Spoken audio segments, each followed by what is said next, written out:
महाकाय सूर्यकोटि समप्रभ निर्विघ्नं कुरु मे देव सर्वकार्येषु सर्वदा। जब रात होती है तो हम एक दिया जला लेते हैं और उसकी रोशनी में खुद को महफूज समझते हैं, मगर उस रोशनी के परे जो अंधेरा है वो अपने अंदर बहुत सारी कहानियां समेटे हुए है और इन्हीं कहानियों को आप तक लेकर आता है रात के अंधेरे में।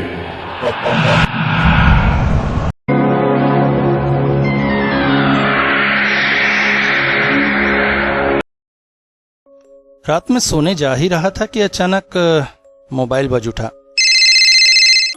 रंजन का फोन था। विनोद दा, आपके क्लिनिक आना था। क्या हुआ, कुछ प्रॉब्लम? हाँ, थोड़ी सी प्रॉब्लम थी, आके बताऊंगा। रंजन मेरे कॉलेज का जूनियर था। आज करीब 3-4 साल बाद उसका कॉल आया।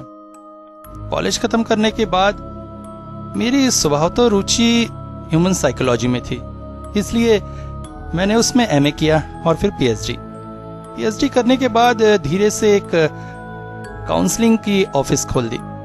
शुरुआत में लोग हंसे वैसे भी हमारे भारत में ह्यूमन साइकोलॉजी को उतना महत्व नहीं देते हैं, इसे पागलों की बात समझते हैं। इवन साइकोलॉजिकल डॉक्टर्स तो पागलों के डॉक्टर कहलाते हैं, मगर ऐसा नहीं है।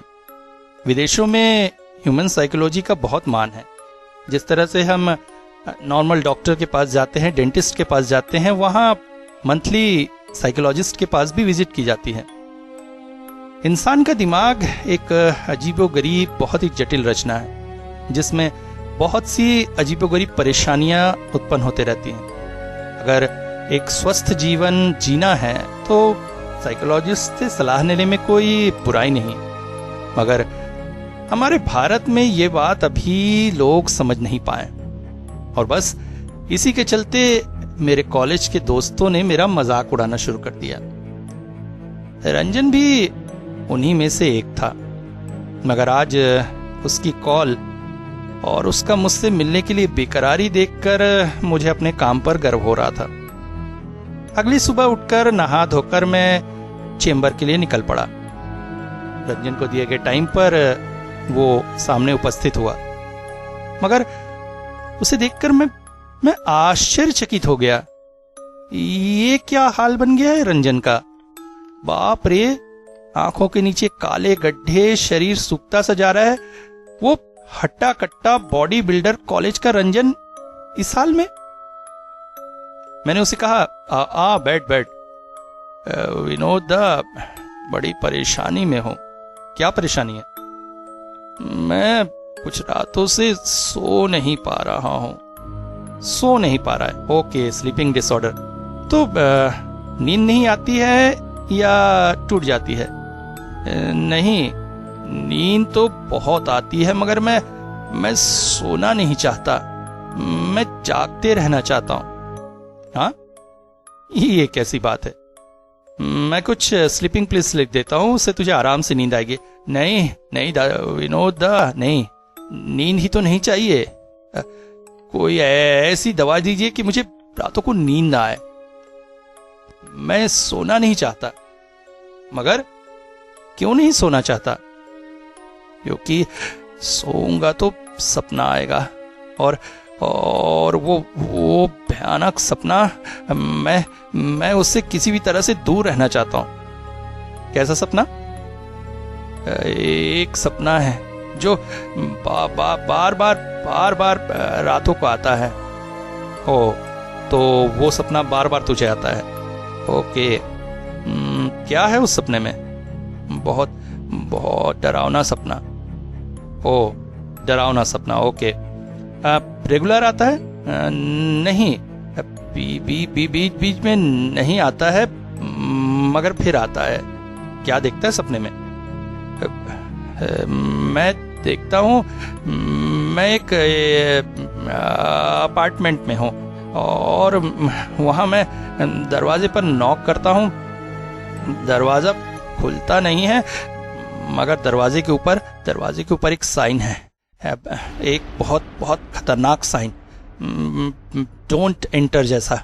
मैं उस साइन से बेहद डरता हूं और मेरी नींद खुल जाती है। ओके, तो दरवाजा नहीं खुलता है और नींद खुल जाती है। तेरी जिंदगी में कोई परेशानी? नहीं, ऐसा तो कुछ नहीं। तूने शादी तो नहीं की ना?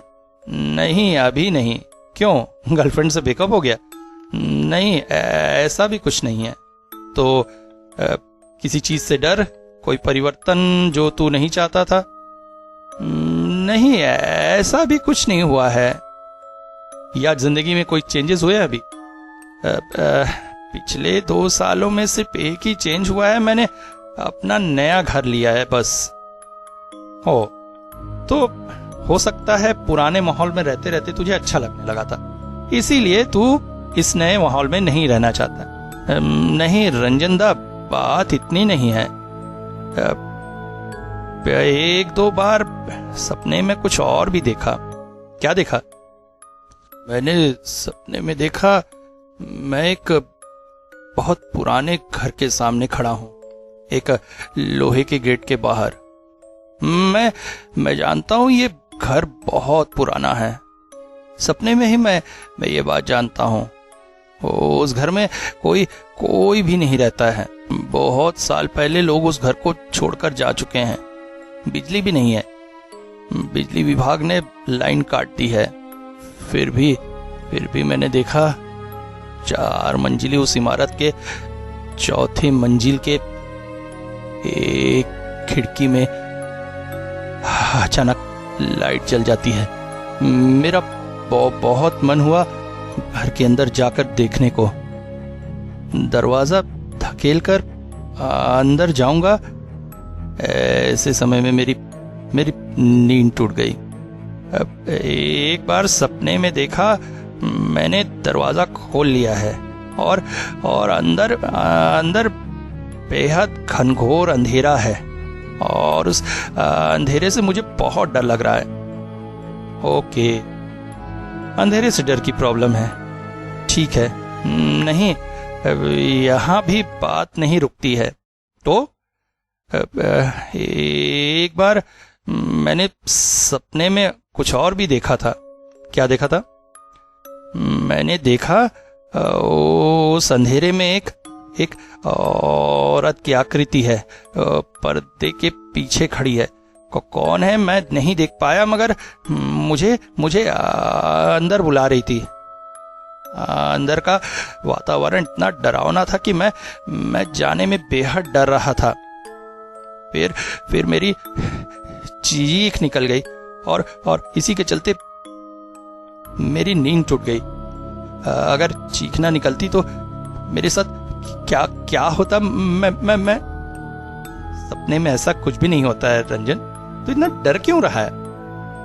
दादा आपने वो सपना नहीं देखा है। उस औरत की परछाई बेहद भयानक थी।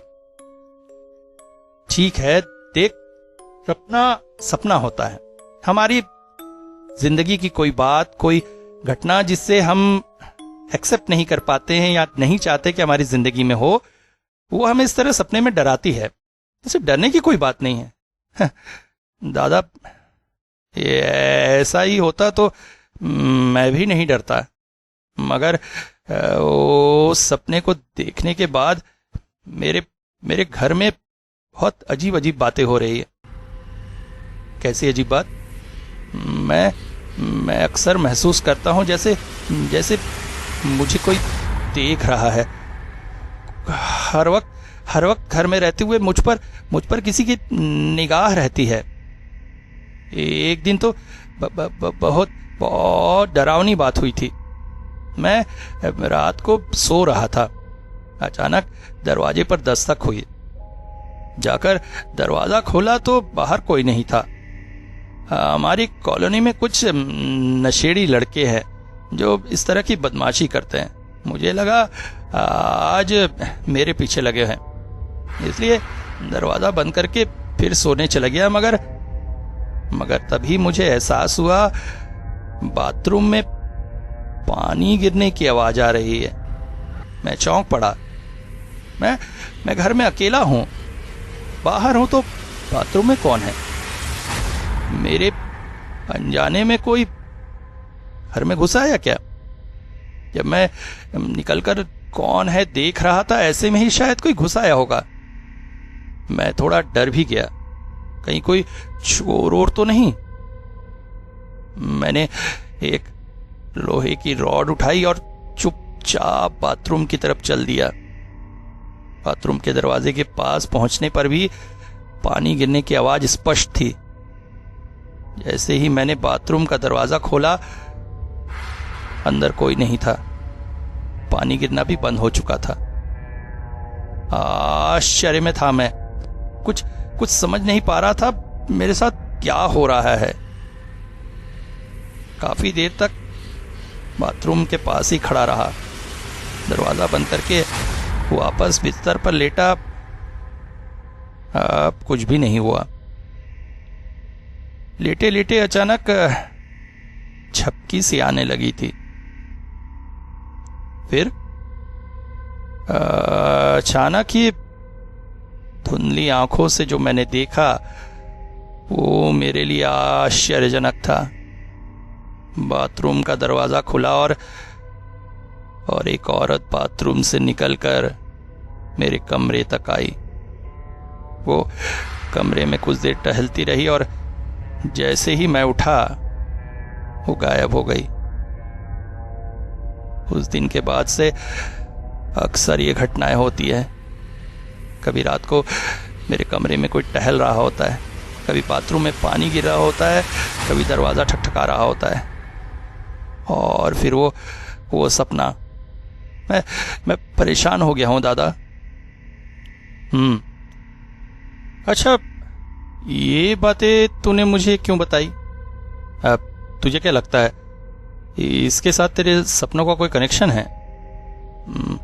पूरी तरह से कनेक्शन नहीं है ये भी नहीं कह सकता, और है ये भी नहीं। मगर उस घर में मैं रह नहीं पा रहा हूं। आजकल मुझे बहुत डर लगता है। कैसा डर? रात होते ही मुझे ऐसा लगता है मैं उस घर में अकेला नहीं हूं। कभी अंधेरे में अगर घर के अंदर आऊं तो ऐसा लगता है मेरे खाट पर कोई और बैठा हुआ है। लाइट जलाने दे, कोई नहीं होता है। कभी रात में नींद टूट जाए तो ऐसा लगता है कोई मुझे देख रहा है। बहुत असुविधा सी होती है। कभी देखने से ऐसा लगता है कोई दरवाजे से चलकर बाहर चला गया है। कभी कभी घर में जलने की बदबू आती है। पहले तो लगा मन का वहम है, मगर अब इतने बार देख चुका हूं, मुझे पूरा भरोसा हो गया है। ठीक है, देखो, पहली ही सिटिंग में मैं हर बात तुम्हें बता नहीं पाऊंगा, मगर जहां तक मुझे लगता है तुम्हारी जिंदगी में कोई डर घुस आया है, किसी तरह के बदलाव का डर।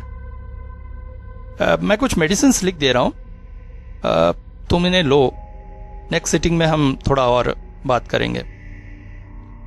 कहकर रंजन को कुछ दवाइयां सुझाकर मैंने भेज दिया। उस दिन रात को घर पहुंचकर मैंने रंजन के केस पर ही एक नोट्स बनाना चालू किया। केस से स्पष्ट था, रंजन कमरे के अंदर जाने से डर रहा था।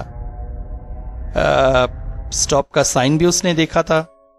मतलब जिंदगी में कुछ ऐसा हो रहा था या होने वाला था जिससे वो नहीं चाहता था। ये भी हो सकता है उसने अपना घर बदला था, घर के नए माहौल परिवेश में खुद को सेटल नहीं कर पा रहा था, या फिर उसके दिमाग में किसी तरह का कोई डिप्रेशन या अवसाद था। मगर कमरे में किसी का घूमना, बाथरूम में पानी का गिरना, ये क्या हो सकता है? फिर अचानक मुझे ध्यान में आया कि जब इंसान मेंटली बहुत ज्यादा डिस्टर्ब हो जाता है, परेशान हो जाता है, तो उसे एक और प्रॉब्लम शुरू हो जाती है। वो है हेलुसिनेशन की।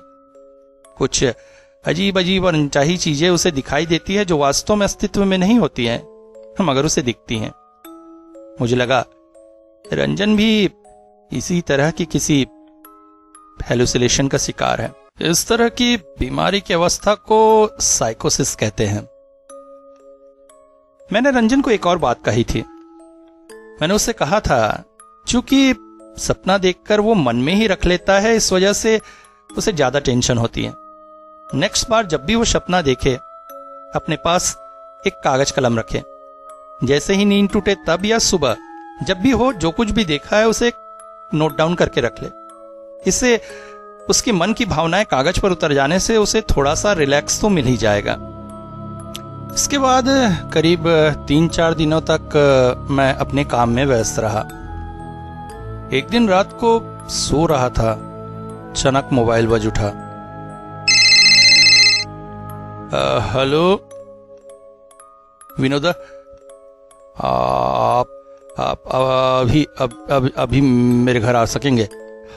आप अभी मेरे घर आ सकेंगे? अरे रंजन, देखो इतनी रात गए, कल सवेरे क्लिनिक में बात करते हैं। नहीं नहीं, आप प्लीज आ जाइए, वरना बहुत प्रॉब्लम हो जाएगी। मैं इस घर में अकेले नहीं रह पा रहा हूँ, बिल्कुल नहीं।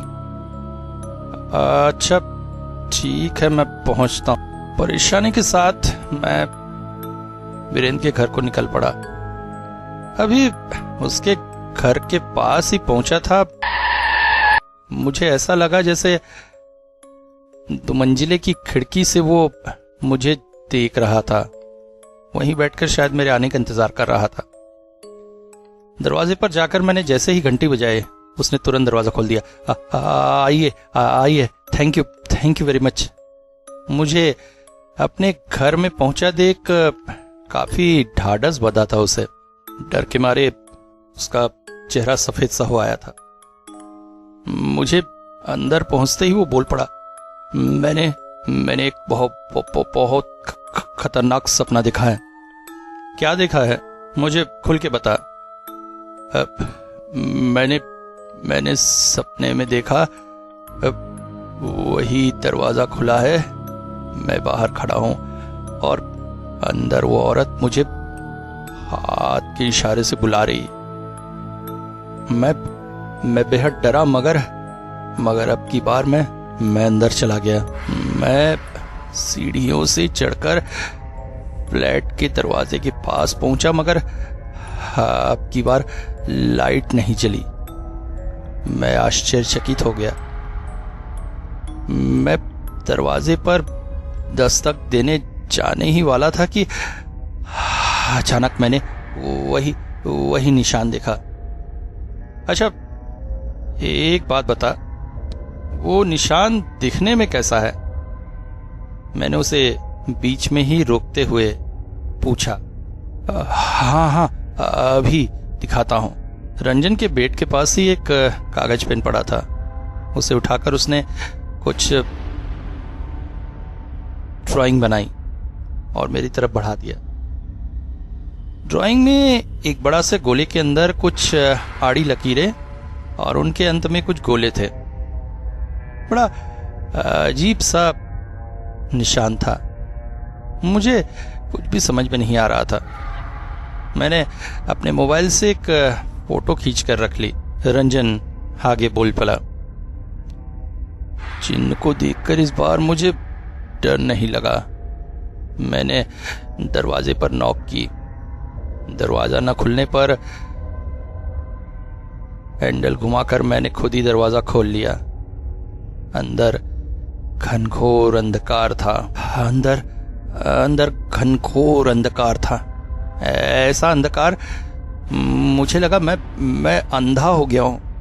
मैं अपने हाथ तक को नहीं देख पा रहा था। इतना कहकर अचानक रंजन मेरी तरफ एक दृष्टि में देखे हुए चुप हो गया था।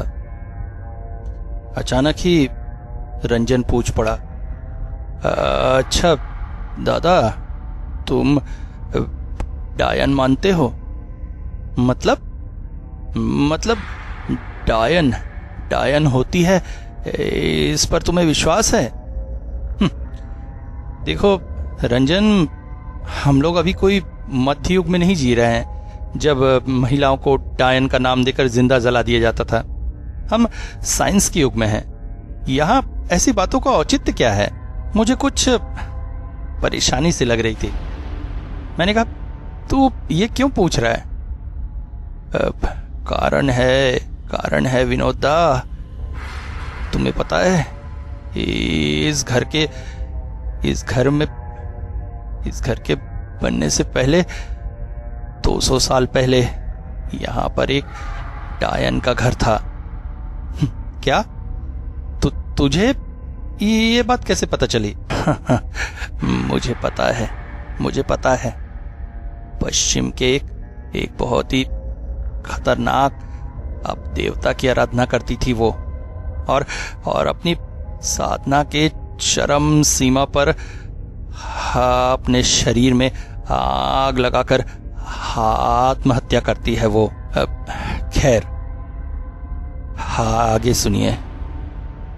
सपने में मैंने देखा, उस अंधेरे में जब मैं खड़ा हूं तब कोई मेरी तरफ आ रहा है। मैं कोई आवाज नहीं सुन पा रहा हूं, मगर हाँ, महसूस हो रहा है मुझे। मेरे रोए खड़े हो गए थे। शरीर में अजीब सी झुरझुरी सी लग रही थी। बार बार महसूस हो रहा था कोई बहुत ही खतरनाक चीज मेरी तरफ आ रही है।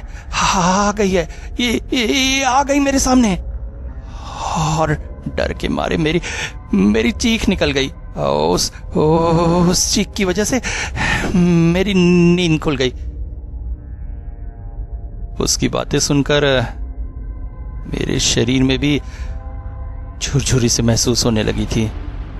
मैं समझ रहा था किसी कारण से मुझे भी बहुत डर लग रहा है, मगर ये बात उसे महसूस होने न देकर मैंने उसे कहा, बहुत बुरा सपना था, मगर रंजन, ये कुछ भी सच्चाई नहीं है। ये सिर्फ तेरे अनकॉन्शियस माइंड की कुछ रचनाएं हैं, कुछ तेरी अंदर छुपी हुई भावनाएं, चिंताएं हैं। तू डर मत, डरने का कोई कारण नहीं है। इतने देर तक रंजन जमीन की तरफ देखकर बात कर रहा था। अब उसने मेरी तरफ देखा। उसकी दृष्टि कैसे बदल गई है ऐसी लग रही है ना। मुझे बहुत असामान्य सा लग रहा था। अचानक रंजन बहुत कठोर आवाज में मुझसे बोला, सिर्फ चिंता नहीं, इसमें बहुत सी सच्चाई भी छुपी हुई है। आओ मेरे साथ। बोलकर वो खड़ा हो गया। मैं भी उसके साथ साथ ही खड़ा हो गया। कहकर वो सीढ़ियों की तरफ जाकर चढ़ने लगा। मैं भी चढ़ते चढ़ते सोच रहा था। जब मैं गाड़ी रख रहा था तब मैंने रंजन को खिड़की में खड़ा देखा था, मगर क्या वो मेरा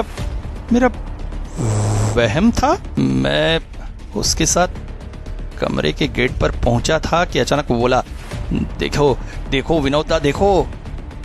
मैंने देखा उसके दरवाजे के ऊपर एक निशान। मैंने फोन निकालकर मिलाया।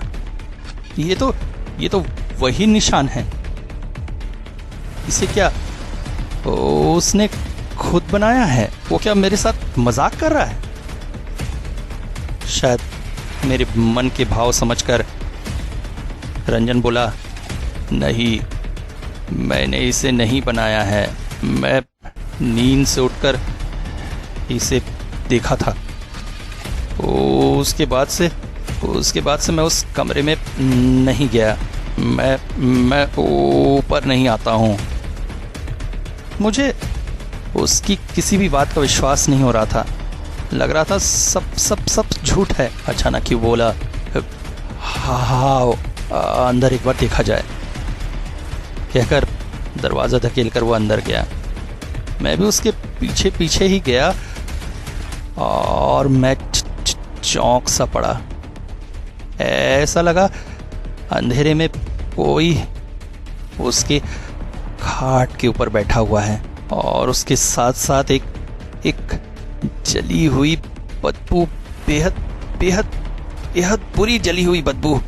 रंजन के लाइट जलाते ही सब कुछ जैसे गायब सा हो गया। मगर ये क्या?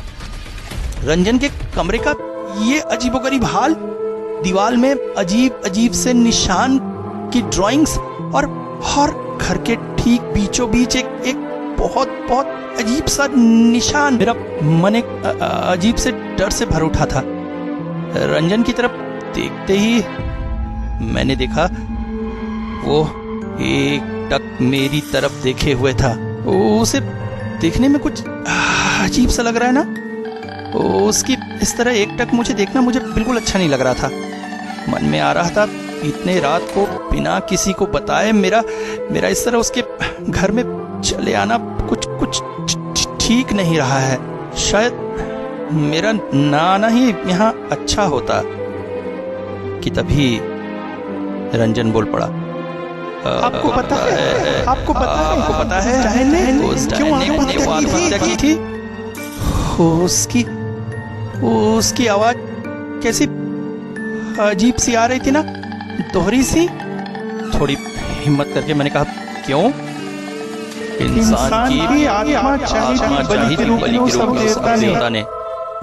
उसके बदले में उसकी सारी शक्तियां मिलती उस डायन को। लेकिन अब देवता ने उसकी आत्मा स्वीकार नहीं की। उसकी सारी इंसानियत खो चुकी थी। उसकी सारी पूजा व्यर्थ चली गई। उसका शरीर भी नष्ट हो गया। अब क्या करती वो डायन? बताइए। मेरा दिमाग घूमने लगा है। बहुत से विचार मेरे दिमाग में आ रहे हैं जिन्हें मैं किसी तरह से भी मानना नहीं चाहता हूं। मगर मेरे इस अनजाने में ही कब रंजन के हाथों में आ गया था एक बड़ा सा चाकू। ये मुझे पता ही नहीं चल पाया। देखा तो अनजाने में ही मैं उस वृत्त के बीचों बीच आ चुका हूं और रंजन हाथों में छुरा लेकर हंस रहा है। क्या भयानक हंसी थी वो। उसकी आंखों का सफेद हिस्सा गायब हो गया था। वहां सिर्फ काला हिस्सा बचा था। उसके दांत जैसे मोतियों की तरह चमक रहे थे। ऐसी भयानक हंसी आज तक मैंने किसी इंसान की नहीं सुनी थी। एक बहुत डरावनी भयानक सी हंसी। रंजन मेरी तरफ बढ़ा चला आ रहा था। अब मेरी आराधना होगी। और इसके साथ ही अनजानी तरह के मंत्र बड़बड़ाने लगा वो। उसके शब्द सुनकर मेरा शरीर जैसे अवश होने लगा था। ऐसा लग रहा था कोई मेरे हाथ पांव बांध कर रखा हुआ है। साथ मेरे गले से एक चीख निकल गई और उसके साथ ही मुझे ऐसा लगा जैसे मेरे हाथ पांव बंधन मुक्त हो गए हैं। शरीर में जितना जोर था उतना लगाकर एक जबरदस्त घूसा मैंने रंजन के मुंह पे मारा। और किसी तरह से वहां से भागता हुआ मैं सीढ़ियों से नीचे उतरा। बाहर का दरवाजा खोलकर जल्दी से गाड़ी में बैठा और तेजी से गाड़ी टर्न लेकर वापस अपने घर की तरफ चल पड़ा। घर की तरफ चलते चलते अचानक मेरी नजर पड़ी थी ऊपर खिड़की की तरफ। रंजन इस वक्त भी उसी खिड़की में खड़ा था। वो अभी भी वैसे ही अट्टहास किए जा रहा था। उसके मुंह से खून गिर रहा था। मगर इन सबको ध्यान न देकर मैं तेजी से गाड़ी चलाता हुआ अपने घर की तरफ चला आया। घर पर आकर मैंने तुरंत ही पुलिस को फोन लगाया। डायन की बात नहीं बताई, मगर यह बताया कि रंजन मानसिक बीमारी के चलते उसने मुझ पर अटैक किया था। इसके बाद पुलिस को साथ लेकर मैं रंजन के घर पहुंचा। ऊपर वाले कमरे पर पहुंचकर हम सब चौंक पड़े थे। रंजन ने चाकू से सुसाइड कर लिया था। कमरा खून से भरा हुआ था और खून की वजह से बीच का वो गोला बहुत सा मिट चुका था। पुलिस आश्चर्यचकित थी कि वो निशान क्या था। मैंने अपने मोबाइल से वो निशान उन्हें दिखाया, मगर उन्होंने उसे पागल का उन्माद कहकर टाल दिया। उसके कमरे में तलाशी लेने पर ऐसा कुछ खास तो नहीं मिला। अलबत्ता मैंने जो डायरी लिखने को कही थी वो उसके बिस्तर के पास मिली। उसने मुझे अपना सपना बताया था आज रात का, मगर उस डायरी में वो सपना लिखा हुआ था कल रात की डेट में। तो क्या कल से ही रंजन पोजेस्ड हो चुका था? नहीं, अब ये सब बातें सोचकर कोई फायदा नहीं। मगर मैं उसे कभी भूल नहीं पाया। इंटरनेट पर काफी सर्च करने के बाद मैं उसे खोज पाया। वो एक पश्चिमी अपदेवता का निशान था। अपदेवता का नाम था ब्रायन। नाम से सर्च करने पर कई सारे डायनी विद्या, जादू विद्या आदि के लिंक दिखाने लगे। मैंने उन्हें और ओपन नहीं किया, मगर सारी बातों को सोचकर मैं जिस निष्कर्ष पर पहुंचा वो कुछ इस तरह है। रंजन जरूर डायन विद्या वगैरह में रुचि रखता था और लोगों से सुनकर और किताबें और इंटरनेट से उसने काफी नॉलेज प्राप्त कर लिया था। उसके मन में डायनों के प्रति एक सहानुभूति जाग गई थी। पहले के जमाने में किसी भी स्त्री को डायन कहकर जिंदा जला दिया जाता था। ऐसे में सहानुभूति होना कोई अजीब बात नहीं, मगर धीरे धीरे वो ऐसे मेंटल स्टेटस पर पहुंच गया कि वो खुद महसूस करने लगा कि उसके घर में भी एक डायन है। सपने उसकी उसी सोच का नतीजा थे। फिर एक बार एक बहुत ज्यादा डरावना सपना देखने की वजह से उसका मानसिक संतुलन गड़बड़ा जाता है और वो खुद को ही डायनी से पोजेस्ड मानने लगता है। ये एक तरह की मानसिक बीमारी है जिसका नाम है डिसोसिएटिव आइडेंटिटी डिसऑर्डर। इसमें व्यक्ति अपनी पहचान भूलता जाता है। ऐसे में इंसान अपना परिचय भूलकर किसी और की तरह व्यवहार करता है। एक तरह से इसे पर्सनालिटी डिसऑर्डर भी कहा जा सकता है। यही फाइनल डिसीजन था मेरा, जो सारी घटनाओं के बारे में व्याख्या भी कर देता था। मगर दुख हुआ, लड़के को मैं बचा नहीं पाया। उसने सुसाइड कर लिया। उस दिन फिर मैं घर के बाहर नहीं गया। शाम के समय सोचा थोड़ा कॉलोनी के गार्डन तक टहल के आता हूं। सोचकर मैं बाहर निकलकर गेट लॉक कर ही रहा था कि अचानक मेरे दरवाजे के ऊपर वो क्या है? ये तो वही निशान है, पायल का निशान। कुछ आंखों के आगे जैसे अंधेरा सा फैलने लगा था। बेहोश होते होते मुझे ऐसा लगा जैसे रंजन की वही भयानक खांसी मेरे कानों में पड़ रही है। अदना